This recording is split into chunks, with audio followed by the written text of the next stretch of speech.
Payne from Yale and to talk about topical topic. Okay, all right, thanks. I saw on the calendar there's been an awful lot of talks this week. People have warned me to go easy.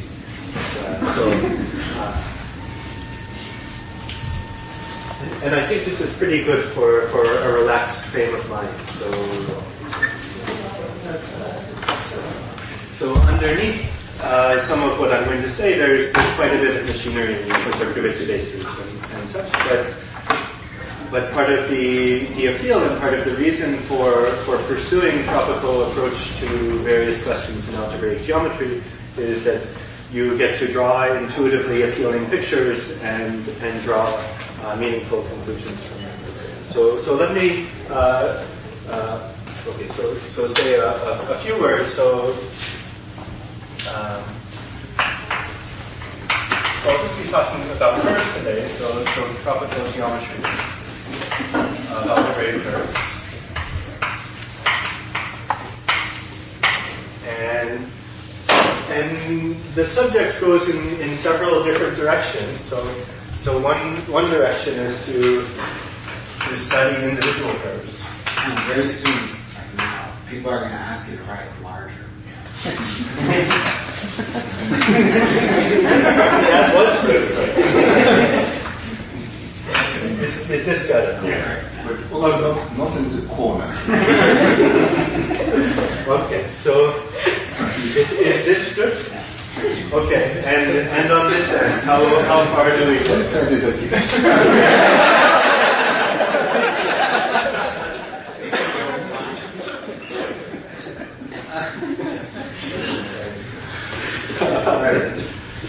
So you might want to study individual curves. You might have one curve and you might be interested in things like how does this curve sit inside projective space? What are the defining equations?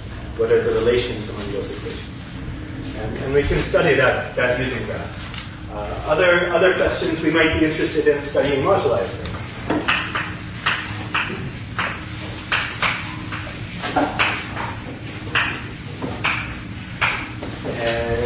And here there will be a nice, I think, intuitively appealing picture where you'll have a moduli space of graphs.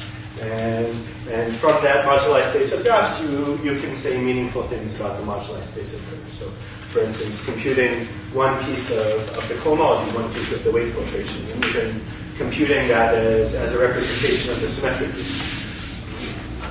You can also, and this is a little bit out of historical order, so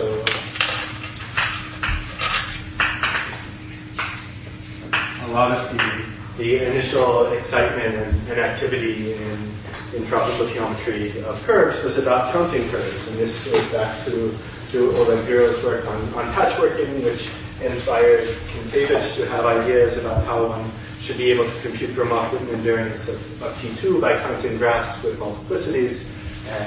And now this story continues where Goethe and Schende have proposed refined or quantum curve counting invariants, which are one-parameter deformations of classical Gromov-Witten or log Gromov-Witten invariants. And these two should be computable tropically.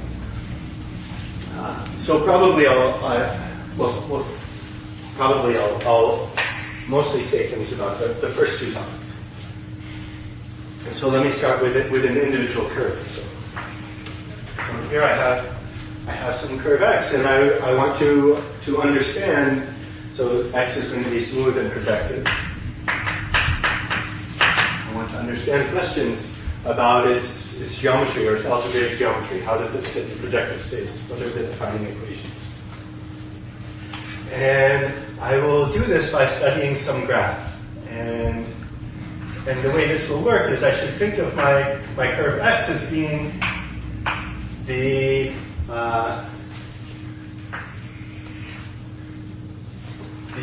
general fiber of some one-parameter family. And then there's some special fiber where it degenerates. And I want the degeneration to be as nice as possible. So the total space of the family is a smooth surface. And the special fiber is a divisor with simple normal crossing. And so the graph G that we'll study will be the dual graph of the special fiber.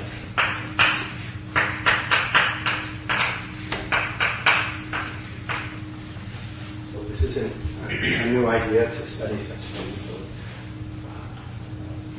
So in this case, just to... So is this a family of plane curves, or? No, just a family of compact Riemann surfaces. And I don't necessarily have my family sitting in projective space in any particular way. And let me say what I mean by the dual graph. So it will have one vertex for each irreducible component of the special fiber and one edge for each node. So if I've drawn this nicely, there should be 1, 2, 3, 4 components, and they meet pairwise. And there's one pair that meets twice. So I will allow multiple edges. And there are versions of this where you can allow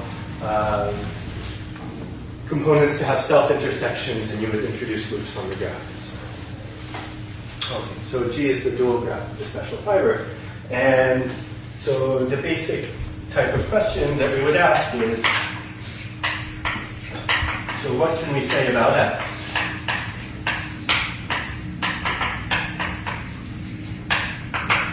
Knowing only this graph G. Is everything over C so far, or over? Yeah, you're welcome to think of this as being over C, but when I say that X is the general fiber... So you are aware this is a colloquium, right? It's not an algebraic geometry seminar, it's a colloquium, so... Yeah, so extra words are useful. So go ahead and think of X as being a Riemann surface, and this family is over a disk, and over the center of the disk, the fiber is like this, so broken into smooth pieces that meet transversely. And this is a random fiber, so the fiber over some point very close to the center of the disk. Could you explain this dual graph? I don't see where you get, for example, 4 vertices. So I have one vertex for each irreducible component. So here, if I've drawn this, I have 1, 2, 3, 4 irreducible components in my special fiber, and they meet pairwise, but this pair meets twice. So there's one pair that has 2 edges between them. And if, for instance, I added on another component, meeting one of the components that was not involved in that double intersection, then there would be an additional vertex for the new component and an additional edge for the new node. And that's without any prejudice to this, what an individual component might look like. It's just you get one vertex for each component. Absolutely. And now you might want to keep track of more information. You might want to mark the vertices by the genus of the corresponding component.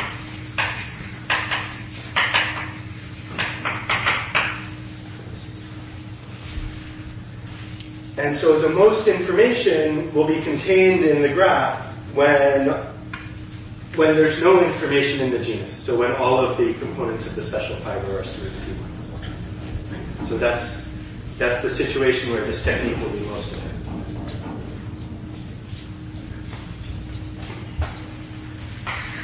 So, as examples of the questions we would ask would be things like the following. So does X admit for instance, non-degenerate, just meaning not contained in the hyperplane, embedding of degree D in projective space PR.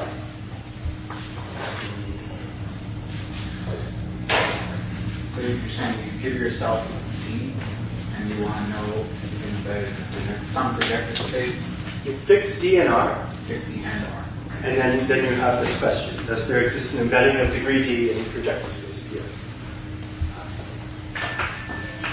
You could ask about the space of such embeddings. So is the space of such embeddings smooth? So X is the family, it's not the individual fiber. X is an individual general fiber. It's not the whole family. So X is a general fiber. So I have a family over a disk, and if there might be finitely many fibers that are poorly behaved, but I'm going to shrink the disk enough so that all fibers behave well. And so then it's just one fiber over C, or if you prefer, you can work with it as a single curve over formal power space. If you want to work with it as a curve over C, the one caveat is that when you change the question, you might have to shrink your disk and choose a curve closer to the center of the disk. And are you assuming that all the general fibers are isomorphic or not? Certainly not. Yeah, they will not be. They They could be, okay. But in interesting cases, they will not.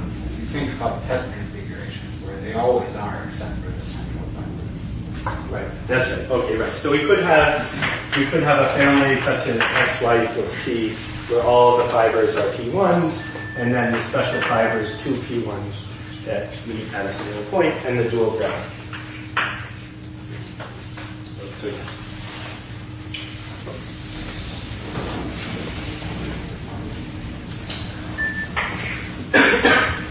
So how do we answer such questions in algebraic geometry? When we have a curve sitting inside projective space, we will intersect it with hyperplanes.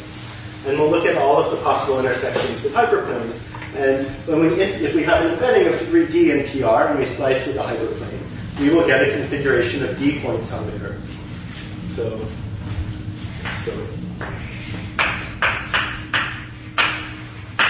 such an embedding. So here's the divisor d.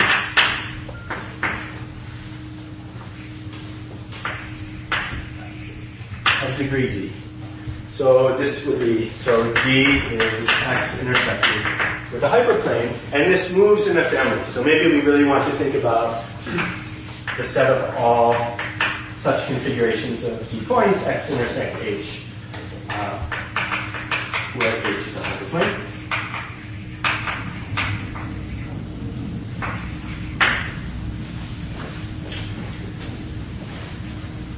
And now, any r points in PR span a hyperplane.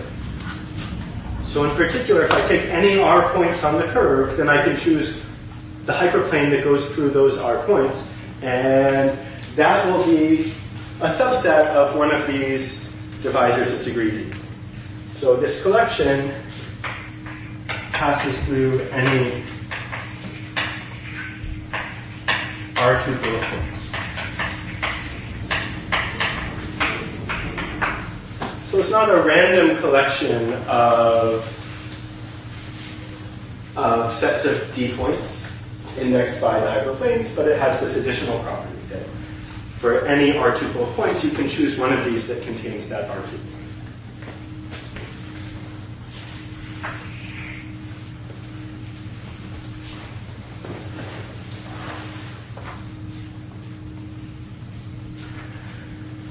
Moreover, the collection of points that appear this way are related to each other in a very specific way, that if we have two of them, d and d prime, then there's a meromorphic function on the curve who's with zeros along d and poles along d prime.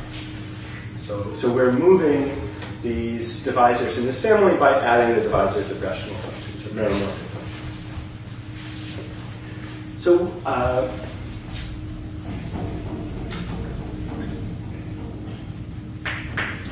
So there's an analog on the graph G. So this D here was A1, P1 plus AS, PS, where the PI were points on X. And so here we could just take a divisor D to be a formal sum of the vertices.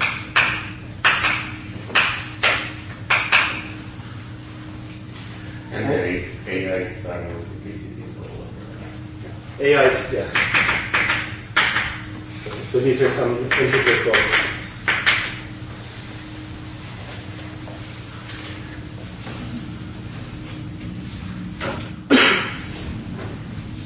And for various reasons, so you could see this either through through the theory of line bundles on arithmetic surfaces, or you could see it through the Poincare-Long formula in non-Archimedean analytic geometry. So there's a prescribed way in which these collections of points move on the graph. And these collections move by chip firing. And there's a wonderful and extensive literature on the combinatorics of chip firing. So hundreds, if not thousands, of pages. And so let me draw you a picture of how chip firing works. So the combinatorists, they like to think of a divisor on the graph as being a pile of chips. So this integer tells you how many chips to put on the vertex. And if it's negative, you could think of it as an anti-chip, and positive chips and anti-chips. Sam, can I ask you a question? From your picture, why wouldn't I think of that as a linear combination of the components? Because I told you to think of it as an integer combination of components. Okay. We can come back to that.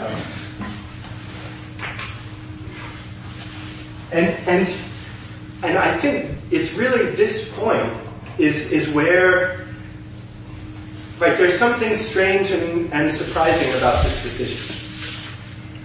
That we're going to interchange components and points. But concretely, if you give it a hyperplane, you're simply saying which components does it meet and which what multiplicity, or? I mean, there was a discussion. Yes. So if you had this family sitting in projective space, you could think about it very nicely that way. So you'd look at this limiting object sitting in projective space. You would choose a hyperplane that doesn't contain any of the components. And then on each component, you would count the number of times that it intersects.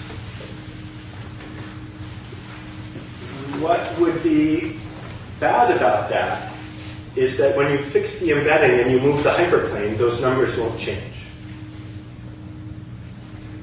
So let's put that aside for a moment and just, so if we have a 4 and a 1 and a 2 and a 0 and a 1. So when we fire a vertex, it gives a chip to each of its neighbors. So we could fire this center vertex. It has 3 neighbors, and so this 4 will become a 1, the 1 becomes a 2, the 0 becomes a 1, and the 2 becomes a 3. We could then fire this vertex, and now this vertex has 3 neighbors, but one of them counts twice. So we really send out a chip along each outgoing edge. So when we fire this vertex, we'll send out 4. This will become a -1. It sends 2 chips to here, so this becomes a 4. 1 chip to here, and 1 chip to here. So a 2 and a 2. So that's the rules. And we have the Jacobian of the graph. So this is divisors of degree 0. So degree is the total number of chips. And the chip firing operation preserves the total number of chips, so we can mod out by the chip firing rate. And just as the Jacobian of a Riemann surface is a compact abelian group, the Jacobian of a graph is a compact abelian group. It's finite. Okay, and its size is the number of spanning trees. So this is the matrix tree theorem, one incarnation of the matrix tree theorem. So if you like, we're putting a group structure on the set of spanning trees, and that can be done canonically and functorially in several different ways. Okay. In any case, so this is a rich combinatorial gadget. For the algebraic geometers, this is the component group of the Néron model of the Jacobian. Comes with a canonical perfect pairing, the Berkovich pairing. And it comes with a special subset, which you could think of as the image of Abel Jacobi. So when we have a Riemann surface, we map a curve into its Jacobian by choosing a base point and mapping any other point x to x minus x naught, that divisor of degree 0, divisor class of degree 0. And here we could do the same thing. We can map. We can choose a base vertex and map vi to vi minus vi. Sam, can you think about this as divisors on the total family? And then you twist by the components of the center thing.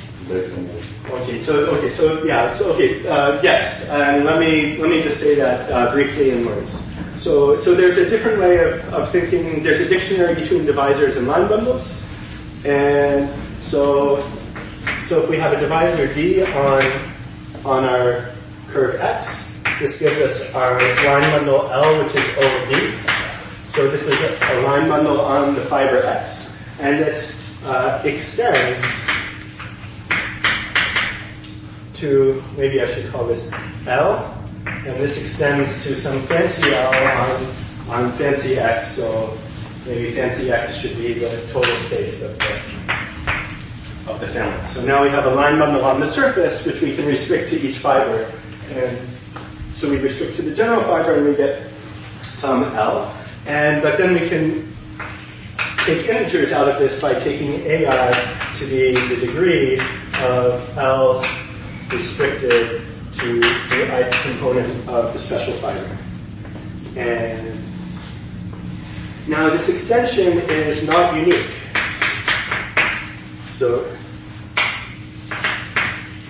and as Julia was saying, so we could choose different extensions by twisting by components of the special fiber, and when we twist by this component, then the effect on the degrees is chip firing at the corresponding vertex.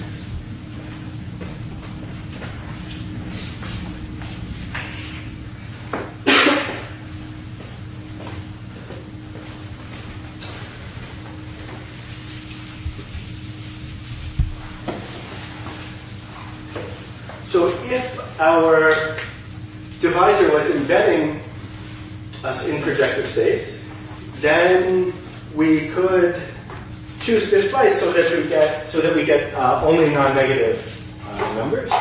And the key fact about this chip firing is that it preserves this property. So let me say that a little more precisely. So this definition is due to Matt Baker and Sergei Mori. So they say that the rank of your divisor D on the graph G is the largest integer R, such that D minus E is equivalent to an effective divisor for all effective E of degree R. So this is exactly a precise way of saying that it moves in a family that sweeps out any R2 pool of points. So you choose your favorite collection of points with total multiplicity R, and by chip firing we can move D so that D minus E is effective. So D contains the point E plus D minus R other points.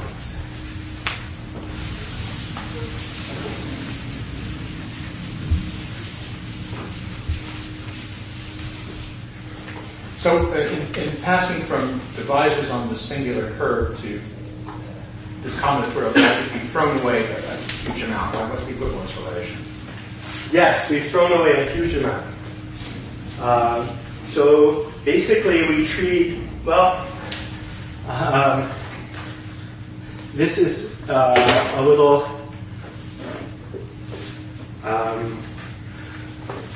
the right way to think about it is that this compact group, this finite group, is really a finite group that's sitting inside a real compact torus of dimension equal to the first Betty number of the graph. And what you would like to think about, say, from a geometric point of view, is that you have some nice moment map, some degeneration where this complex torus of real dimension 2G is contracting down onto this real torus of dimension G, and the fibers are tori of dimension G. In the Berkovich analytic world, what's happening is that there's this compact real torus of dimension G that's sitting inside the Berkovich analytification of the abelian variety, and the fibers are torsors over a compact nonarchimedean analytic group. So the fiber over the identity. So this is some. You could think of it as being like a norm map. So you're throwing out arg and holding on to norm. Locally, analytically, that's true.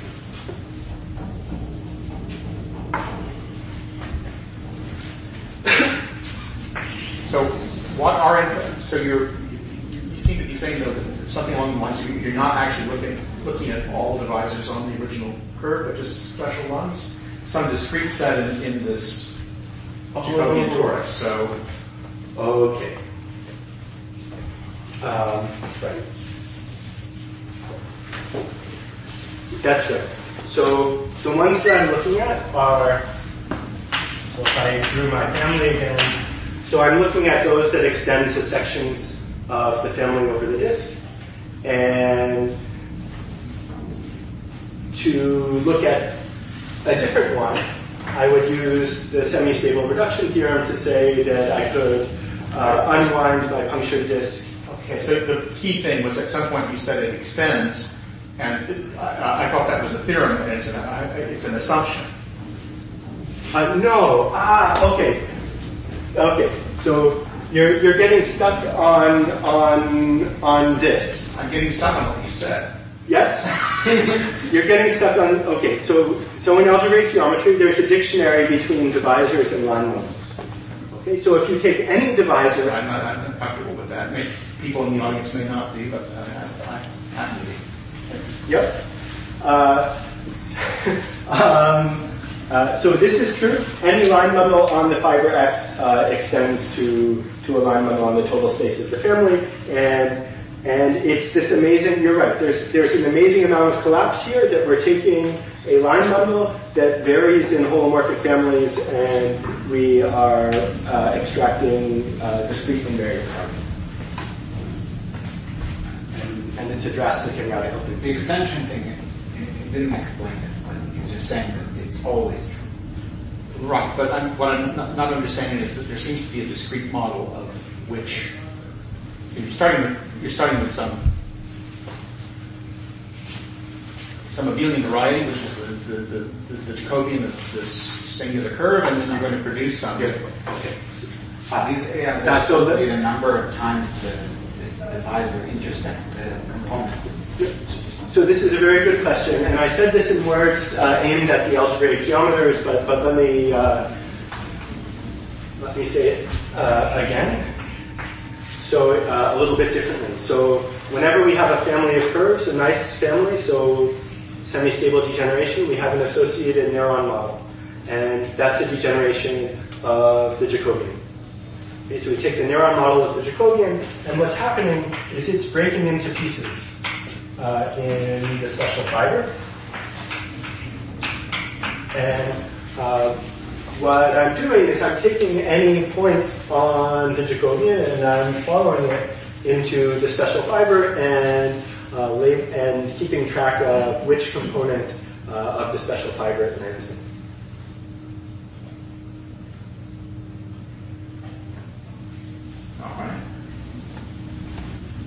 So you made some statement, though, that the group that you're actually looking at can be realized as it sort of naturally sits inside of a torus of the appropriate dimension. This is describing the That's right. So there's a canonical embedding of this finite group into a real torus of dimension equal to the first Benny number of the graph. And that real torus is the skeleton of the Berkovich analytification of the curve.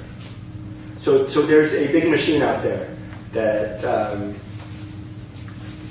produces these very nice topological spaces with wonderful properties. And you could think of it as, so if you take the p-adic points of a space, that's some totally disconnected object. You don't want to do analysis on that object. But you want some nice space on which you can do analysis, and so there's a construction which is Berkovich analytification, which fills in the gaps between those points and produces a nice Hausdorff locally compact, path-connected, locally path-connected space on which you can do analytic geometry. And this real torus is living inside that space. And this Berkovich analytification is some sort of infinite inverse limit of polyhedral complexes. Let me see if I can do some English to English conversion. So we might be interested if we have a Riemann surface of genus G when we can embed it as a curve degree D and PR. Yes. Is that right? And then you might say that if we degenerate the curve, we get some gadget that's described combinatorial, and maybe there's some combinatorial thing we can do to help us understand the original question. Correct. And from ancient times, what one would do after degenerating would be to ask, well, does that degenerate object embed degree D and PR? Right. And what I'm saying here is that that's the wrong question to ask. Okay, so now you'll tell us what the... So I'm telling you instead what the right question to ask is. So you're going to extract these discrete invariants, and you're going to look at how these discrete invariants move on the graph according to this combinatorial move called chip firing. And you're going to ask whether it has this property that this collection of D points sweeps out any R points on the graph. And so there's a specialization lemma here, which I think is implicit in what I've been saying.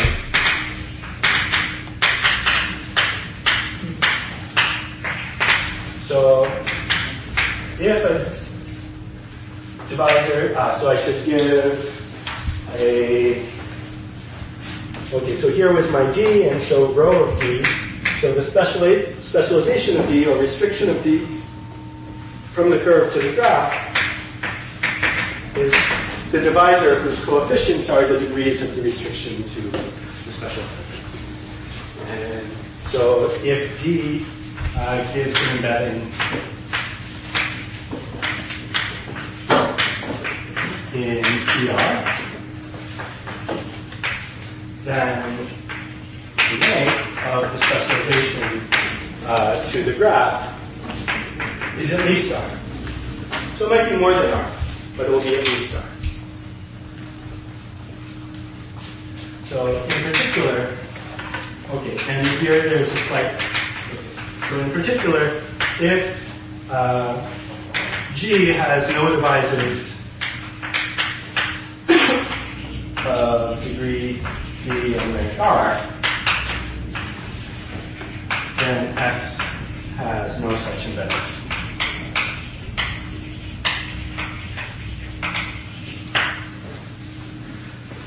So this is now a finite problem on a graph. So there's finitely many divisors of degree D. For each one, you can check whether it has this property. And if there are no such divisors, then your curve has no such embedding. Can we see an example? Yes.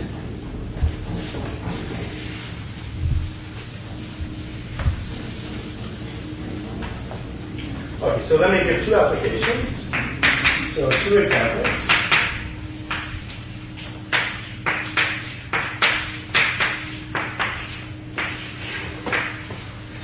So one example is a chain of G loops connected by bridges.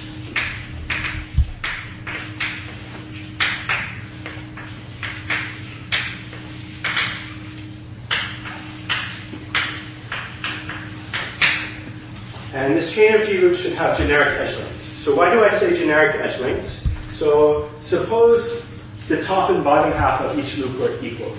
Then I could put two chips on the left-hand edge, and I could fire this vertex. And so implicitly here there are other vertices on these loops, vertices of valence 2. And I could fire this, and these two chips would go to here. Then I could fire all three of these, and these two would go to here. So if I fire a subgraph, so if I fire these three together, then by firing these two, I send one chip in each direction on that edge. So nothing happens on that edge. So I'm completely confused now when you start talking about the significance of the edge lengths, because the previous description of what the graph associated to the curve was, there was nothing but a graph. What's this business about edge length? So I'm drawing one edge, but I want you to think of that edge as being made out of several edges with some vertices of valence 2. Just the number of edges. See the picture. What's that? It's integer. Integer. Yeah. So if the top and bottom edge lengths are equal, then I can send 2 points all the way across the graph. Integers don't seem very generic. So what does generic mean here? You say with generic edge lengths. I mean that inside R to the set of edges, there are finitely many hyperplanes that need to be avoided. So choose an integer point in the complement of finitely many hyperplanes in R to the number of edges. So there's an and I can tell you, very explicitly what this is. So if this is Li and this is Mi, then I want that Li over Mi is not equal to A over B, where A and B are integers, and the size is less than 2G. Okay, so if the top and bottom are equal, then I can send these 2 chips all the way across the graph, and they will touch every vertex along the way. So that has rank 1. So that means this graph has a divisor of degree 2 and rank 1, which is the analog of a hyperelliptic curve. But if I perturb the edge lengths so that the tops and bottom have very different edges, then, okay, so here the generic edge lengths, so then G has a divisor of degree D and rank R, if and only if G is greater than or equal to R plus 1 times G minus D plus R. So this is exactly the condition for the generic curve to have a divisor of degree D and rank R. And this is even a reproof of that statement.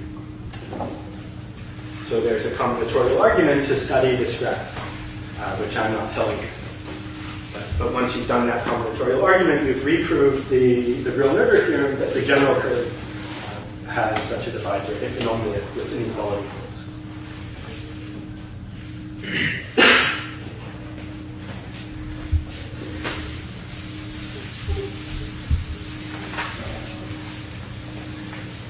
Now, if you want to get into more subtle questions about defining equations, questions about relations among defining equations, then you have to get into more subtle combinatorics on the graph. And so let me say just a few words about that. I promised 2 examples, so let me give the second example. So this is the Drinfeld modular curve. So Drinfeld modular curves are curves that have uniformizations by an open subset of the p-adic line. So you take the p-adic line and you remove essentially a Cantor set from the p-adic line, and then you act by a finitely generated torsion-free subgroup of PSL2, and you get some graph which is the quotient of the Brouhat-Hicks tree by the action of that subgroup of PSL2. And by looking at what that graph is, you get a bound on the gonality. So the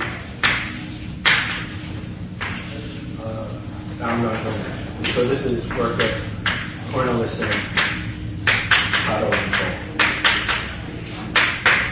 Bound on gonality of these Drinfeld modular curves? Exactly. Yeah. So let me not say exactly what the bound is. Is it upper or lower? It is a lower bound. Right. So these sorts of techniques never give you upper bounds on gonality. These are obstructions to existence of special divisors.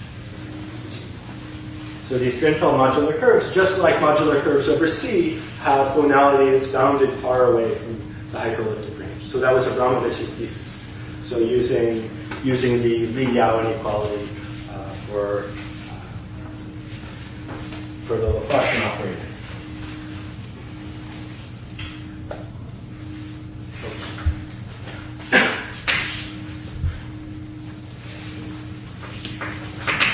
So if chip firing is the analog of rational equivalence, then piecewise linear functions are the analog of meromorphic.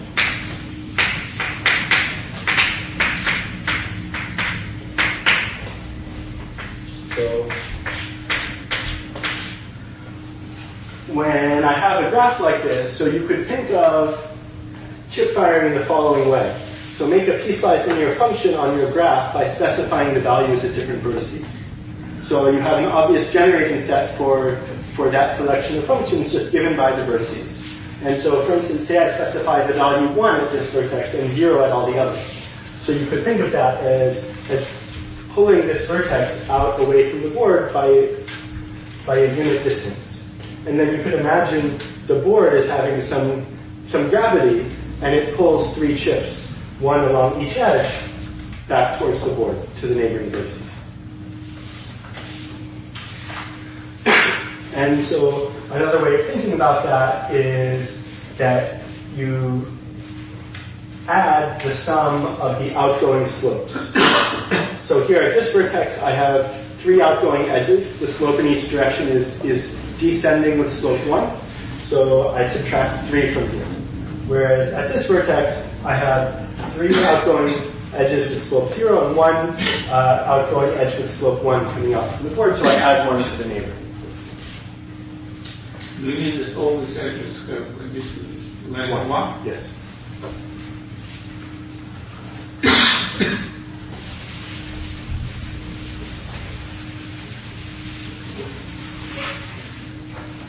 And so on the right-hand side, if I have a linear relation among rational functions,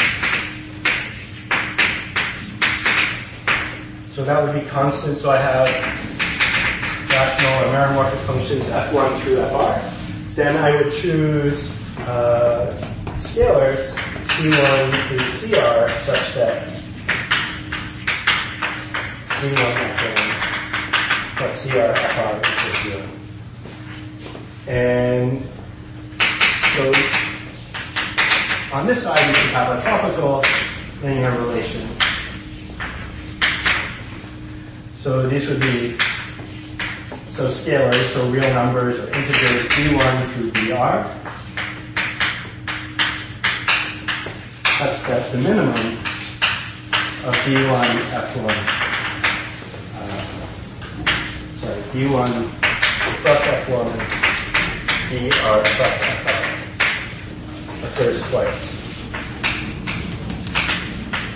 at every point.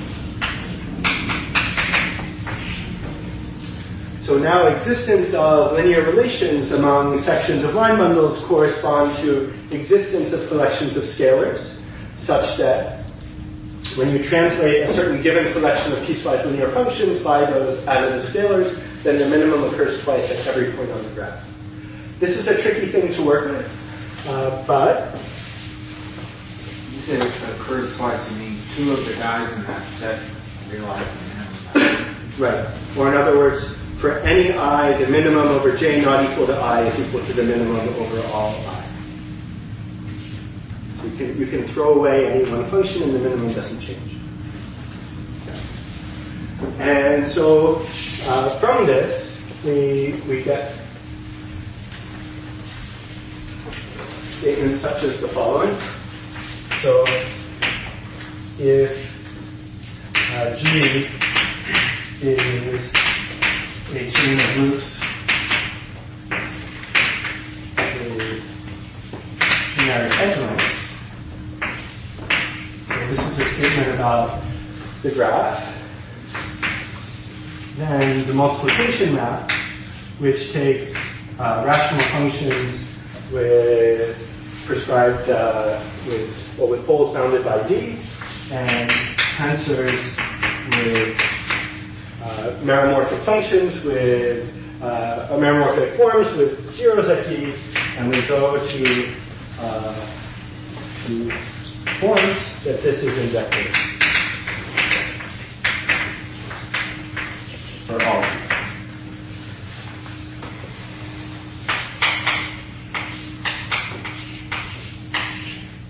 So this means that the space of embeddings of degree D in PR is smooth. So this is the D-secret Tetris state.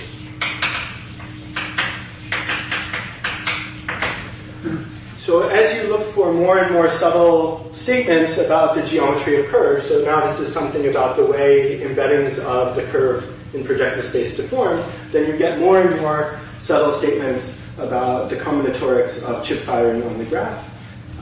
But what I want you to take away from this is that we know how to solve these combinatorial problems. So the combinatorics literature of chip firing is developed to such an extent that we can prove such things. And we can. So when you try to actually come up with an interpretation of these statements, given, let's say, this graph of blues, does it matter if you try to interpret that as corresponding to a singular curve where every component is P1 versus having a degenerate curve where things are homogeneous? Okay. So there's a formula that relates the first Betti number of the graph. So the genus of the general fiber is equal to the first Betti number of the graph plus the sum of the genera of the components of the special fiber. So if I specify that my general fiber has genus G and the dual graph of the special fiber is this, then it follows that all components of the special fiber are smooth P1s. All right, so that's sort of been implicit all along. You've had statements about. Correct.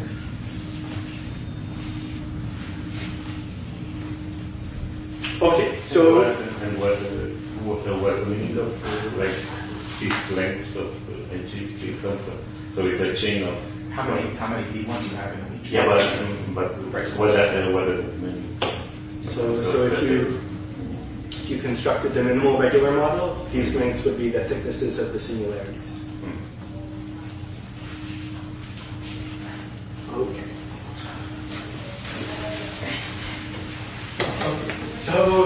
So there's the flavor of how we use graphs to answer questions about a specific curve. And these graphs, what does that mean? I think so. Those are the graphs that work for. Those are the graphs that work.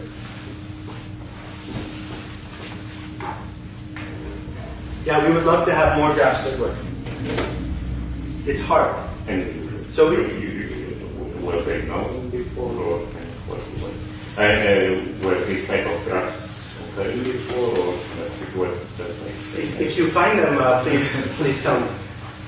We tried lots of them. But when these theorems were proved by degeneration from a smooth curve to some, curve with many components, there are also certain types of degeneration that work. So, but that was my question. Was the original proof based on this kind of things, or? No, so Eisenblatt and Harris, they have a tree of P1s with elliptic tails. So that's the curve, that's the driving force behind their limit linear series proofs. And if you did the analogous thing where you took a tree and then attached a loop at each end, that graph would be hyperelliptic. So that is, but other people have studied chains of elliptic curves. So I think Pre-Shidor studied chains of elliptic curves. What's that? Yeah. Okay.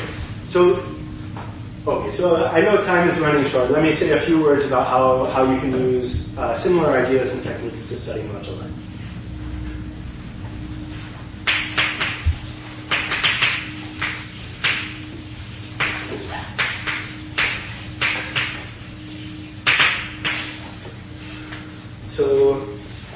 So this nice degeneration that I described, so this is an example of a toroidal degeneration, and the basic idea underlying the interaction between tropical geometry and moduli is whenever you have a modular toroidal compactification of a collection of toroidal objects, then you should have a corresponding modular interpretation for the toroidal skeleton.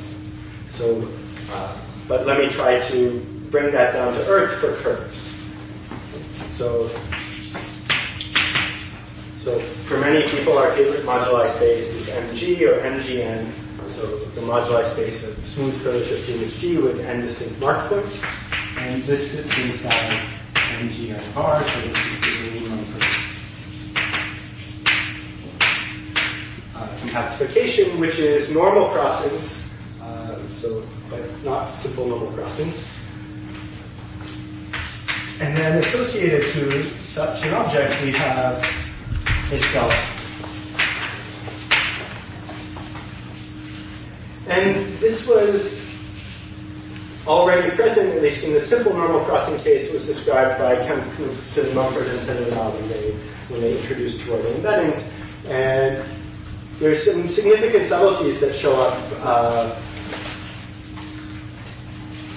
when you allow normal crossing. So this is also a stack, but the stack part causes no trouble at all.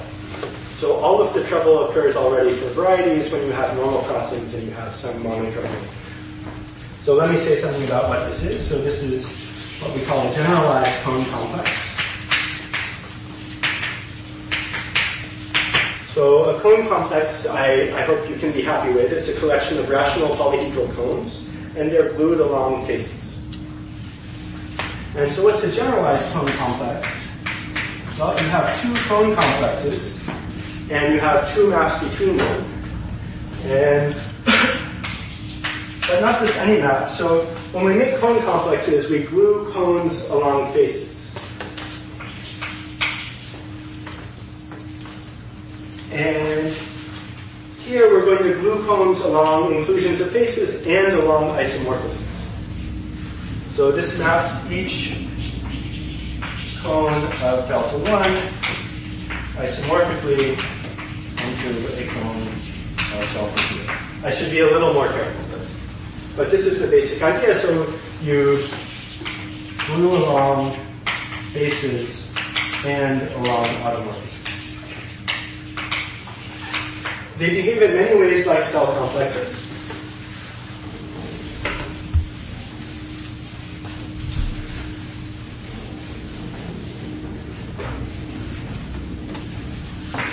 So let me do an example.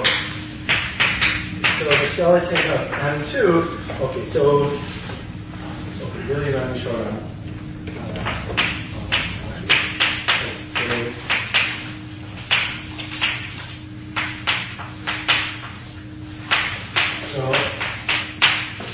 So in joint work with Dan Omovich and Lucia Capilazzo, we showed, among other things, that the skeleton of MGN is canonically isomorphic in the category of generalized cone complexes to a tropical moduli space. So a moduli space of graphs of genus G with n-marked points on the thing. So let me draw an example that will give you the feeling. So the skeleton of M2, which is the moduli space of tropical curves of genus 2. And so what's a tropical curve of genus 2? Well, it could be a graph that has first steady number 2. And you should think of a three-dimensional cone associated to each of these, so where you could prescribe the edge lengths and allow them to be real numbers. But notice that here, there's an S3 acting. And here, these loops, you're allowed to flip the loops. So there's a group of order 8 acting here. So flipping each of the two loops individually and exchanging the two loops. So now the edges are equipped with a length, right? Now the edges are equipped with a real length. So what was the point when this happened? This point? So I could have, okay. Yes. Right, yes, at this point. When I say skeleton, now I'm allowing real. On all of these cone complexes, there is an integer structure. So we can make sense of integer edge lengths. My understanding of this is that you want to glue the things that you have for individual terms.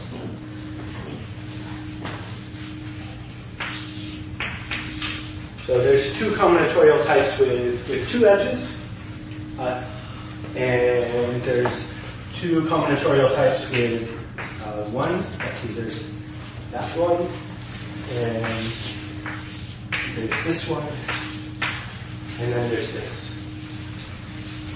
And Now, this is what I mentioned briefly, that if you don't have first Betti number equal to the genus, then you should label your vertices by the genus of the corresponding component. So here's a case where we have an elliptic curve, which meets a rational curve at a node, and that rational curve has a node itself. And so notice that all of these graphs have automorphisms. This one has an automorphism group of order 2, this has an automorphism group of order 2. So we're taking all of those cones and quotienting by automorphisms and gluing in the appropriate way.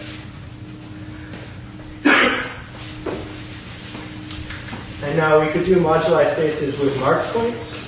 So if we were in something like M13, we could have something nice like this, 1, 2, 3.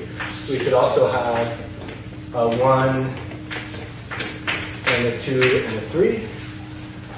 Okay, so we could have 2 points could come together, a 1, a 2, and a 3.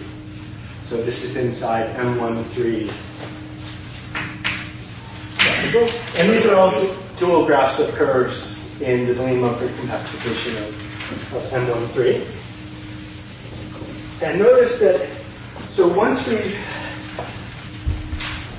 so why do we care about this sort of identification? Well, the skeleton is Sorry, these numbers, are you just numbering certain letters that you have weights before? These are marked points. So I have labeled marked points. So 3 marked points that are labeled 1, 2, and 3.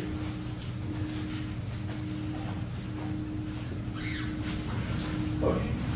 You do not care about the next code. This tails are infinite. Or you can think of there not being any tail at all. Point out in some kind of Yeah. Just that. Yeah, either way. You can think about it either way.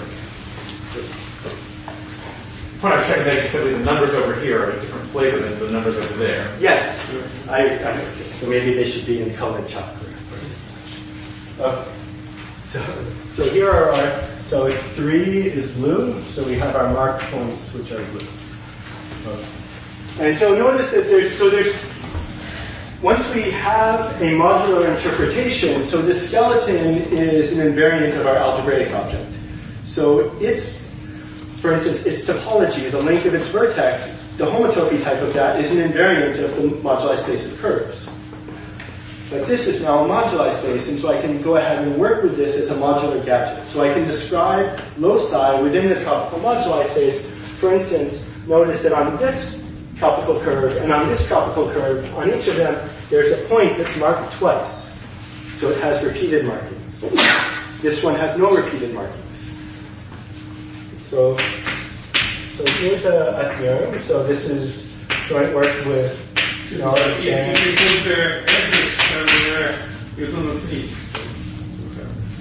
Yeah, but I want this. So hold on for just a second. So the theorem is that the repeated marking locus. So let me say that inside the tropical moduli space, so the interesting topological space is the length of the vertex. So sum of the edge lengths is 1. So now I'm looking at the length of the vertex in this cone-shaped space. And the repeated marking locus is contractible. Okay, so now I can describe a locus inside the skeleton and study it combinatorially this way. And from this we can deduce lots of interesting consequences. So for G at least 1 and N at least 4, this tropical moduli space is highly connected. So it's N-3 connected. So the first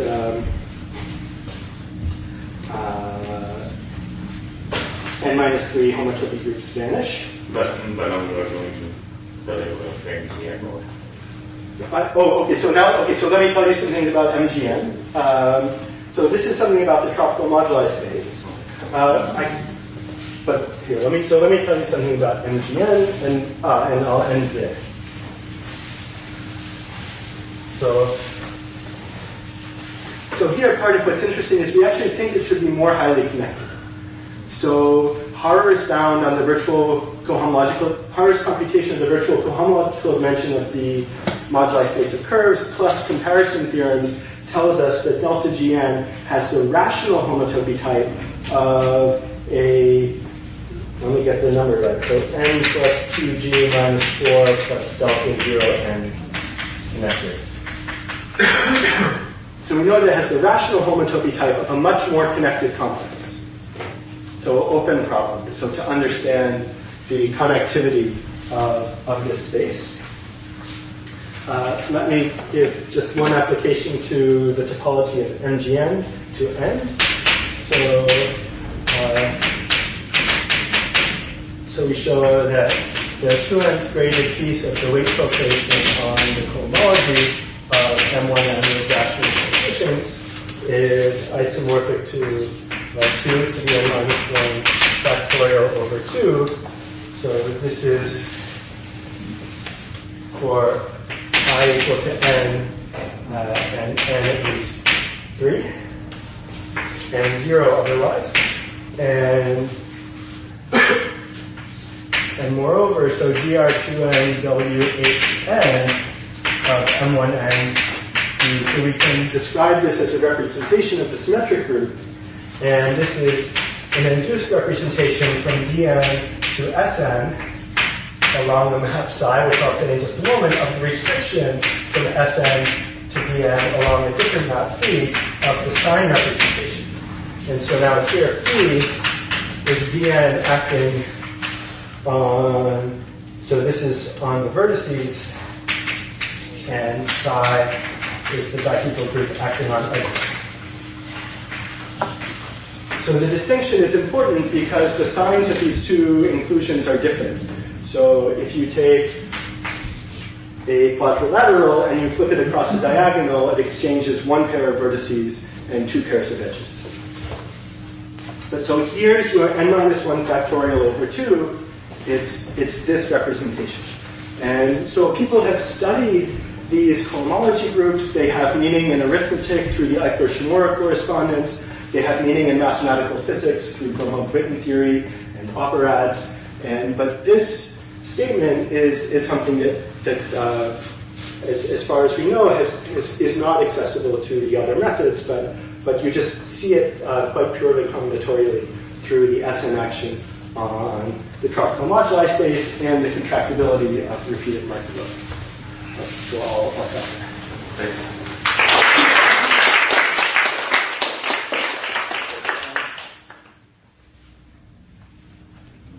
Well, why did you choose the name tropical? I didn't. My understanding is that the word tropical was settled on by Mikalkin and Sturmfeld in the early 2000s, and it was a response to, so there was a Brazilian computer scientist who studied max plus semirings named Imre Simon, and his French colleagues called this algebra tropical algebra, I think because he was in Brazil. And because that algebra is underlying some of the geometry in the sense that this is a geometry of valuations, and valuation turns addition into minimum roughly, and multiplication into addition, and this is called the geometry associated to tropical algebra, tropical geometry. So these connections are called disappear from that process. Well, there was something that I erased here, which was about minimums occurring twice. And yes, and there's piecewise linear functions, but yes, so I think one could think of Berkovich spaces as being a very helpful machine that allows one to remove hypotheses and work with tropical objects without an embedding, without an alien space.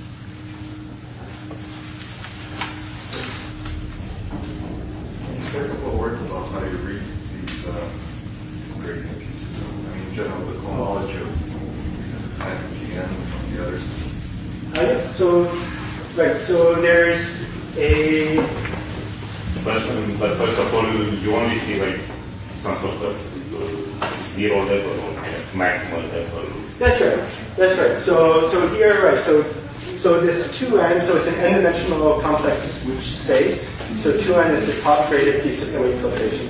And there's a general phenomenon that the top graded piece of the wave filtration is equal to, with a degree shift, a reduced homology group of the dual complex of the boundary. And there's some work to do to check that that's okay with normal crossings. But it is okay. And so that's what we're doing. So what is the rating?